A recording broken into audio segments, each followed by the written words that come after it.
But certainly for me, on the daily, I'm like, I have this critical voice that says, mate, you're not enough. Your kids are all over the place. You haven't done a million things. Da-da-da-da-da. Hello and welcome to the Parenthood Pod, where our lives and stories aren't perfect, but very real.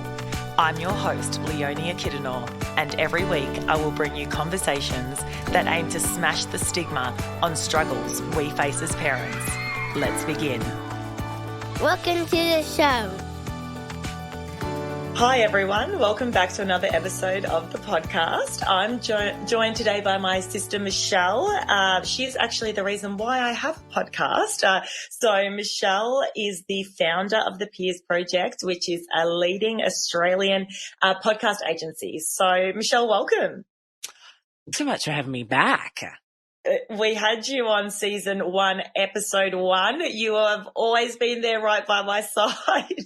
And season 1, episode 1, when I had no real idea where this podcast was going to head, but all I knew was that I had to give the people my real story. And funnily enough, that was it is our most listened to episode. So if you haven't heard that one, guys, go back to episode 1. It kind of gives you a bit of an overview of, who the hell I am, my relationship fails and all the way through to having babies and the challenges that I had in the early days and, why I started the pod. What I thought would be good today, and I'm fortunate to have Michelle back as sort of a part 2 to that episode. Let's talk about where things are at for me now. I mean, I've got a 4 and 2-year-old.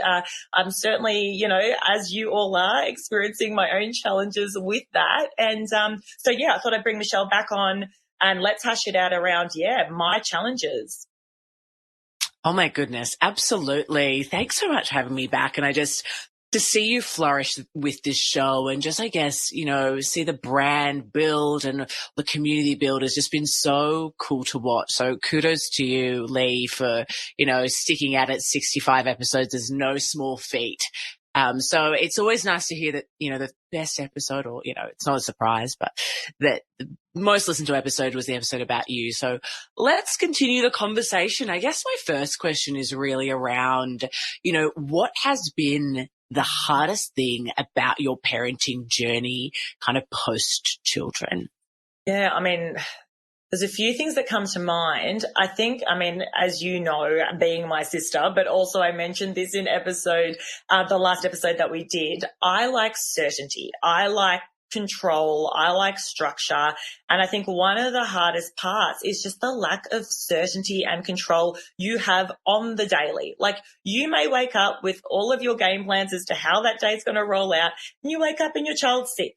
So guess what? You have to stay home. You have to look after your child. Your day's completely thrown out the window. And I just think, it's what we experience on the daily. I most recently have experienced a fracture. So my little Charlie 2-year-old has fractured his leg. And again, just so many unexpected things that just throw you for 6. And I don't know, I feel like if you're a more chilled personality, maybe you can kind of be a bit more fluid with how you go about things and it doesn't sort of rattle you. It rattles me big time. And then I just get super overwhelmed when I haven't factored those things in. I think that would be probably one of my hardest ongoing challenges. Poor Charlie with his leg. I'm sorry. That is just beyond. But no, I think so many of us can relate to that. I guess getting comfortable with that uncertainty. How have you gone about doing that? And I guess, what can you share with us as to what's helped you over the years? Look, this podcast has helped me and just knowing that I am not alone in all of my challenges and worries. I don't know, I went through a really, I wouldn't say bad period, but sort of tough period about a month ago. So we had a bout of gastro, then we had the fracture and everything, work had ramped up. I was feeling like a bit all over the place, a bit playing catch up with the podcast. There were just so many aspects to my life that I was finding really challenging. And I experience anxiety on the daily, but it definitely peaks and troughs based on my external world. So I would say that was a massive peak in anxiety and literally to the point where I remember I was trying to get out of bed in the morning and I was like, I'm just so anxious to face the day. I can't even, it was different to depression. And I mentioned this again in the episode we did previously. When I had pre and postnatal depression, it's like you wake up in the morning and you just don't want to face the day. I think with anxiety, you wake up in the morning and you're just like completely overwhelmed and like, I just can't, like, it's almost like you're buzzing already and you're just like, everything just feels like you're in combat status and you never kind of feel grounded. So so during that time where it really peaked, for me, exercise is a big thing. So like trying to get out in the fresh air or doing like my little dumbbell exercise at home when I can, just to break up my day. And I know that's hard for parents because we're all so busy, but, I think, for those experiencing the tougher times, really carving out, even if it's 25 minutes, just whack out a few dumbbell hits and, move on with your day. I don't know. For me, that really helps. I also lean on, like I do, I don't know what you'd call her. She's not really Reiki, but I guess that's spiritual sort of coach every now and then when I'm really struggling, and I sort of touch base with her and I find that helps. So again, I guess to those people, find the experts that sort of work for you. I did have a psychologist for a number of years as well, but now I'm kind of going down a little bit more that spiritual route. But I think it really is just when you're feeling overwhelmed, you're feeling out of control, it's just taking that step back and going, okay, I need to do me a little bit now. So where can I carve out a little bit of time, to allow myself to read that book or see that, expert or whatever it looks like. Mm. It can be so tough to do me when you've got so much going on, as you mentioned. For you, if you think even about the jump from Noah to Charlie, the 1 to 2 children, where did that mum guilt play a role during that time when it came to you carving out time for yourself? And kind of how did you navigate through that? Yes, It is so hard. And I think with baby number 1, it was very much learning the parenting gig, right? And everything's new and breastfeeding's new and all, breastfeed or, having no sleep is new and all of those things, right? But by baby number 2, you're kind of like, in the early days, you're like, oh, I've got this with baby number 2. At least that was my experience. The juggle was the toddler plus the baby, and my boy's 18 months old. And so I feel like Noah, who's now nearly 4, was still a baby when I had Charlie. And so I think in one word, it would be chaos. It was just absolute chaos from 1 to 2. And I think a lot of people say that. I'm like, I feel like I've just given birth to like a tribe and it's like 1 extra baby. So look, massive challenges around trying to carve out even, 5 minutes on the toilet to yourself, let alone like going for a walk alone or doing anything on your own. It was a real challenge. 2 kids are no joke. And for those who have more, freaking hat off goes to you, because I don't know how you do it. Oh my goodness. They're so cute. It's so funny for me as an auntie. I just see their faces and I go, oh, but they're so cute. But there's so much that goes on behind the scenes. I want to track back a little bit to this concept and this discussion that we had earlier around anxiety. In the early days, you did have that pre and postnatal depression. But as you mentioned, anxiety is that different thing. Where do you think your anxiety has stemmed from for you, and in what ways has it played a role as you've become a mum and as a parent now? Like, it's an interesting one, isn't it? Because I think they say a lot of your feelings and, values and, behaviors are formed from the ages of 0 to 7. So, as you know, our parents worked very hard during our childhood years to build a business and, really provide for our family.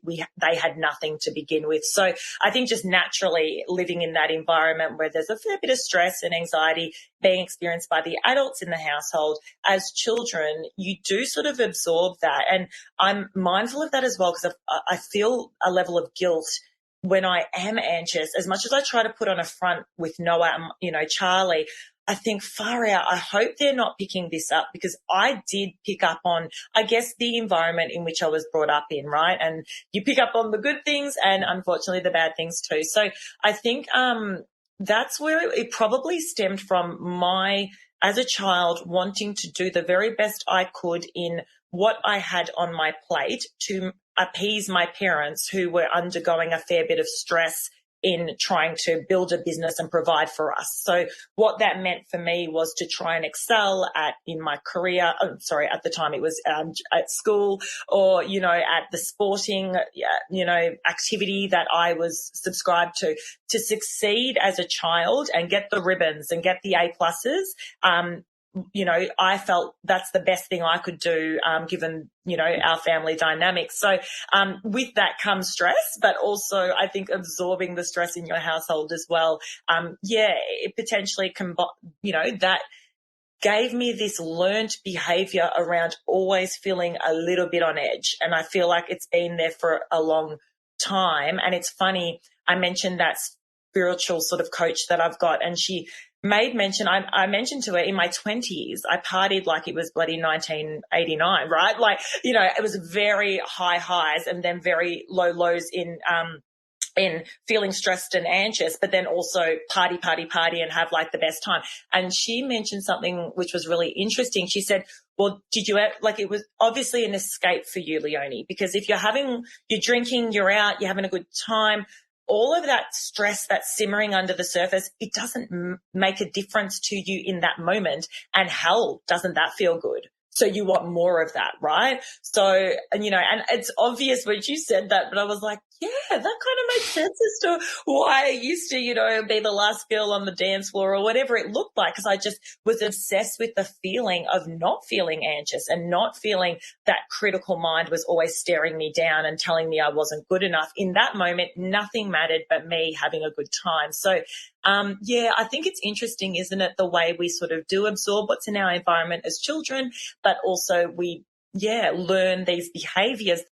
Has there ever been a time for you where naturally you're going through a lot as a parent, you're navigating through just you as a person, how you show up in the world, what, the anxieties, the things that you deal with, and you're just trying to navigate through it. I think, has there ever been a time for you where you just felt like I am doing my bloody best and yet still I'm waking up ridiculously anxious? Still my child seems to, just be not behaving still, and I think as a parent also you take on that responsibility if your kid is not performing, if they're not happy or whatever it is. Has there been a time perhaps recently where you felt that and just thought, I'm done with this parent thing? Okay, so the one moment that comes to mind is literally 2 weeks ago. Okay, so get this. So Charlie fractures his leg. I'm already like, okay, I'm a bit on edge now. We've just come off a week of gastro, so my whole week had been thrown out, and now I've got this leg thing, and I'm hoping it's not going to be a long-term issue, and all the stresses that come along with that. He's distressed, he wants to move, he can't move because of his leg, so there was a lot of and can't have crutches because obviously too young, so I'm literally carrying him everywhere. So there's a fair bit of stress involved with that. But I just remember the day so I went to the hospital with Charlie, emergency ward. I'm there for hours. Thankfully, I was prepared. I brought the iPad. I brought toys. I brought literally a kilo of snacks because I was like, who knows how long we're going to be in a hospital emergency ward for. So thankfully, because he went through the full kilo of snacks by the time we'd left. But long story short, I managed to get out in time of the hospital with a cast on his leg in time to make Noah's swimming lesson. So I go off to the swimming lesson. Now, talking about how your child's behavior can impact you, Noah had, he's better now, but had been going through a bit of a phase where he didn't listen. So during the swimming lesson, I thought this only happened at home, but apparently it was happening everywhere. So during the swimming lesson, when the teachers are like, okay, over here, please, everyone stand in a line, wait your turn, one by one, you're going to do this activity. Rather than wait in the line, he would just walk away, splash really hard, and belly out, and just loving it, just loving being in the water. But all the other kids are in a line. And I remember the swimming lesson before, I was watching him and I was like, oh my gosh, Noah, get back in line, and I'm trying to kind of encourage him to behave. Anyway, then we'd come out of the hospital, we made it to the swimming lesson. I was like, Noah, you need to listen to the teacher today. And he was like, yeah. Charlie's like upset because he's had way too much Panadol. He's got this cast on his leg. It's 70 degrees inside the swimming pool. It's the last place he wants to be, the last place I want to be. I'm barely hanging on by a thread. And then the swimming lesson kicks off. And then within 30 seconds, Noah's trying to sprint to the other end of the pool, splash, splash, splash. And I kept being like, Noah, like, you know, quietly like pointing to the, go back to the class, please. And he's just like splash, splash, splash. Anyway, eventually, and then they'd pull him back to the class. Then he'd run off and splash, splash, splash again. Then I see this particular teacher comes up to me. So she's walking along in a huff, right?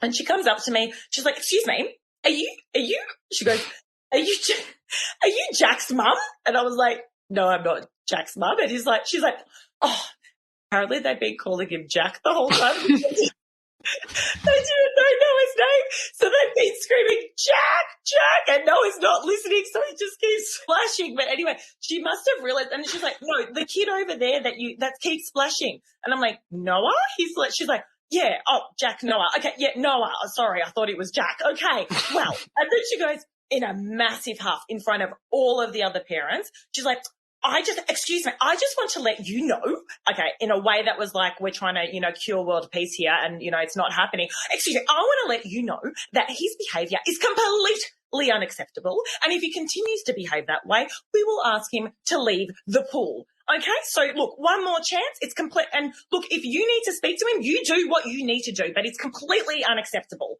Okay?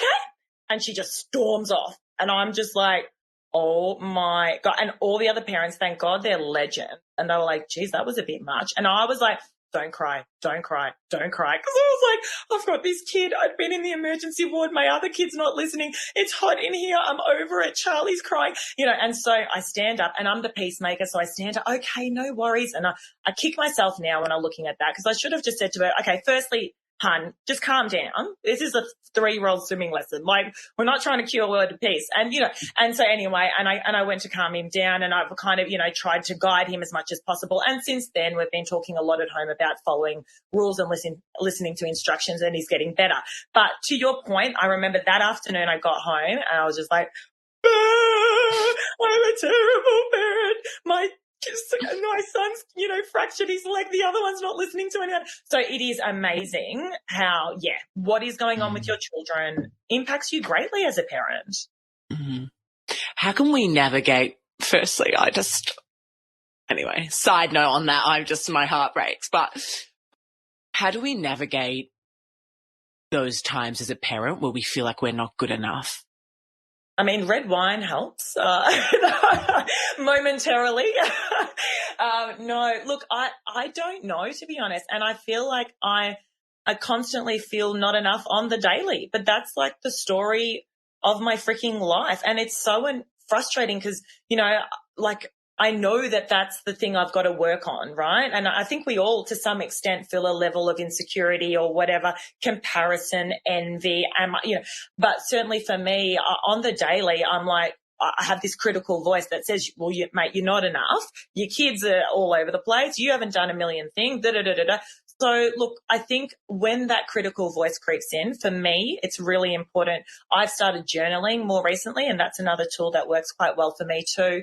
Talking to other people. I mean, again, I'm so privileged through the podcast, and, you know, I guess that's why, you know, we've done quite well under listenership as well. Privileged in hearing other people's struggles, because you know what?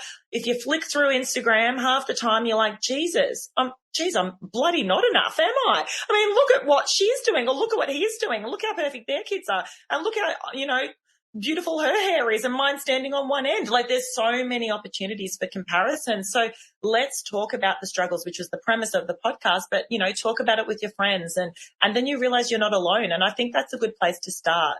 I love that. I want to switch gears and talk a little bit about the relationship. So, you know, in what ways has your relationship with Jules changed since baby 1 to baby 2, and even now as you navigate through kind of the next phase of the kids' lives?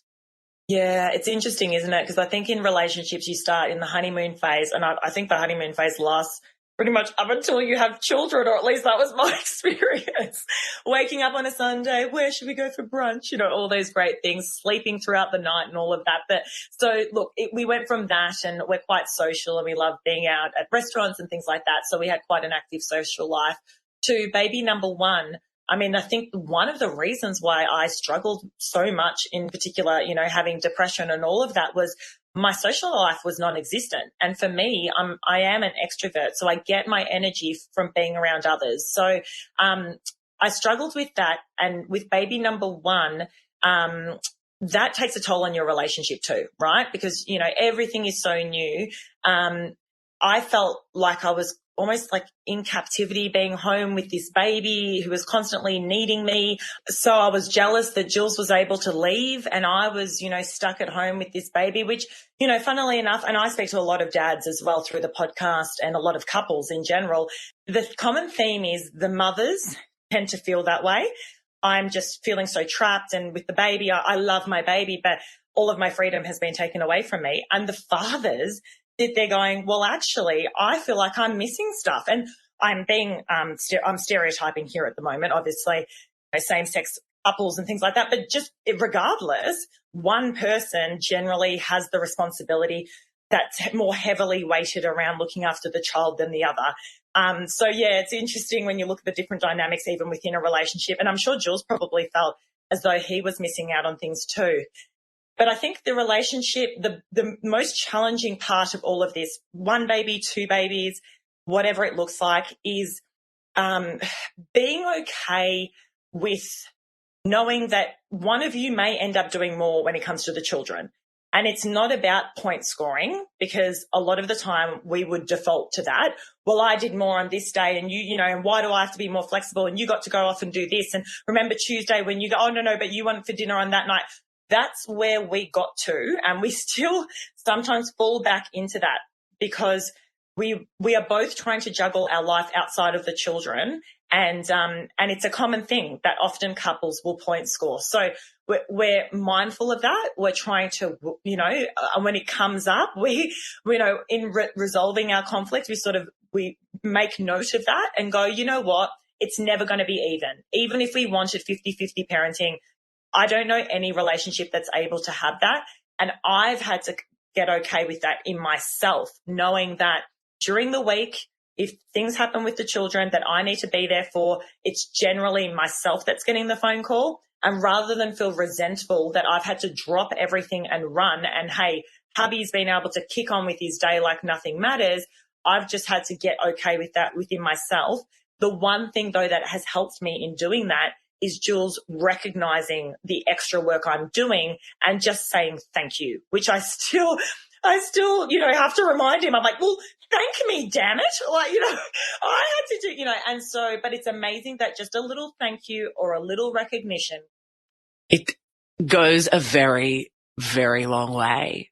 I guess as a parent, you know, if you think the relationship, when we think about just being a parent in general, what's your greatest fear when it comes to perhaps your relationship, but then also the fear you may have around kids?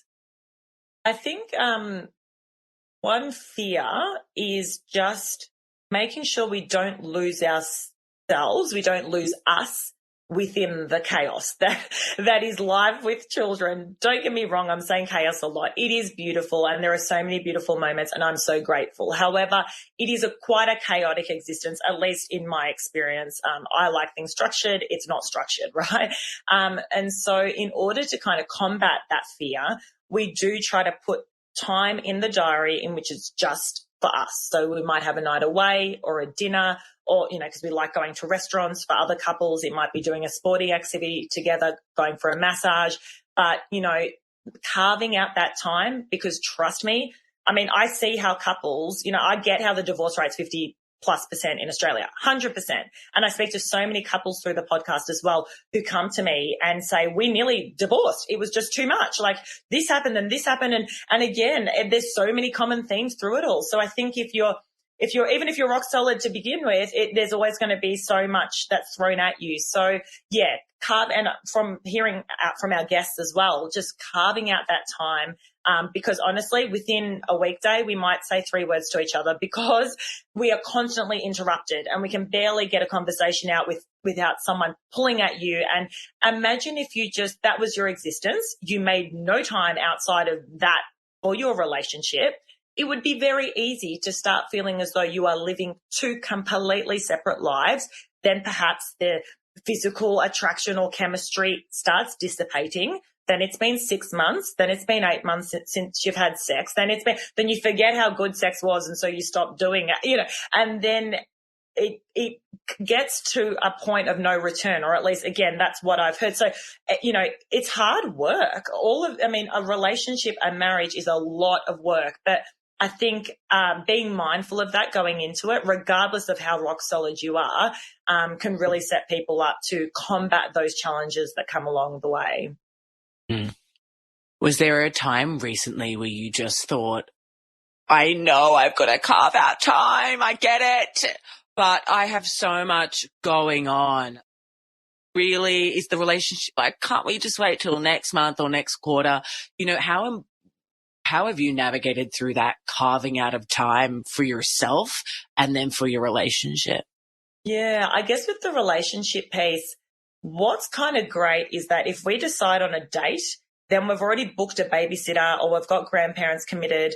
So that keeps us committed to that agreement because there's other people involved. I think if we didn't have other people involved, let's call it, and the kids were older, and we didn't care that much about, committing to it, it'd be much easier to say, I'm a bit too tired to go for dinner tonight. Let's just leave it. We'll go next week, So I think that's been a really good thing in a way, having to have other people, keep us honest around our commitments.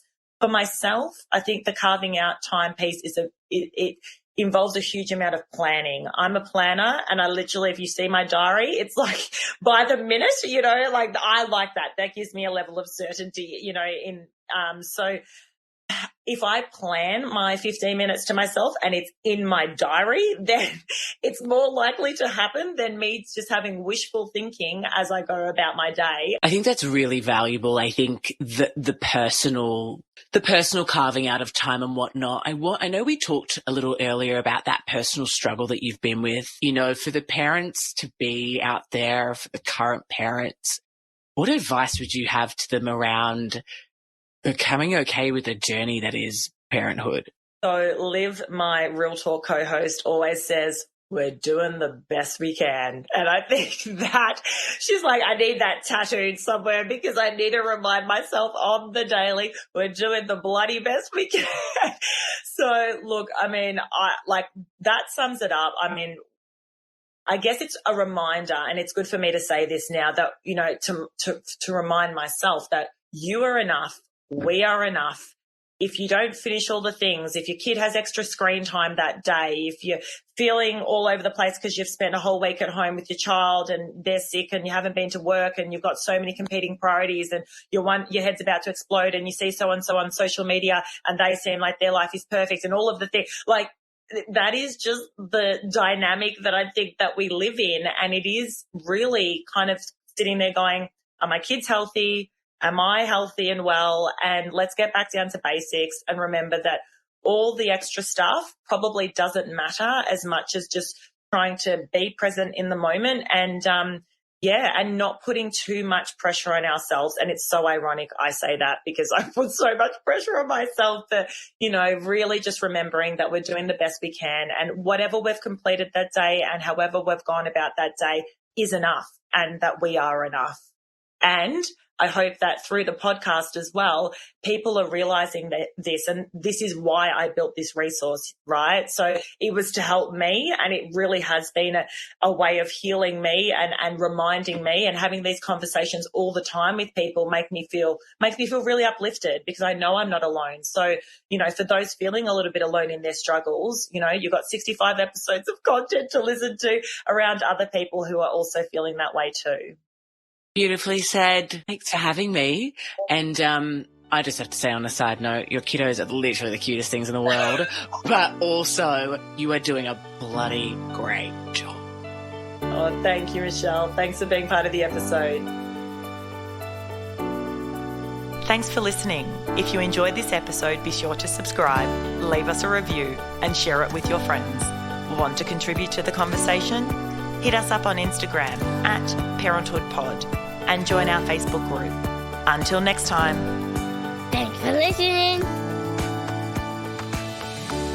The Parenthood Podcast would like to acknowledge the traditional owners of the land we produce on, the land of the Wurundjeri people. We pay respect to their elders, past, present, and emerging.